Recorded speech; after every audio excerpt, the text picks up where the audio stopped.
দেখতে পারবেন। চলুন নামাজে যাই। আমরা এবার নামাজ পড়লাম। মসজিদ খালি, কিন্তু আমাদের মনে হচ্ছে মসজিদ ভরা লোকজন। আমরা নামাজ শেষে উঠে যেতে চাইলে হুজুর ইশারায় থামিয়ে দিয়ে বললেন পেছনে নামাজ পড়ছে। কিছুক্ষণ পর হুজুর আমাদের যেতে বললেন। আমরা সুন্নত নামাজের পর চলে গেলাম। পরের দিন নামাজ শেষে আবার আমরা বসে থাকলাম। হুজুর ইশারা করলে চলে গেলাম। শেষের দিন আমাদের একটু ভয় করছিল, কিন্তু আমরা রাতে সেখানে গেলাম। হুজুর সালাম দিয়ে বলল, আজকে আপনাদের জিন দেখার রাত, আপনারা আর একবার ভেবে দেখুন, জিন দেখবেন?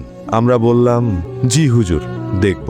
ভয় করছিল আমাদের। যথারীতি নামাজ শেষে হুজুর বলল, জিন সত্যিই দেখবেন? জি হুজুর, দেখব। হুজুর আবার বললেন, জিন দেখবেন?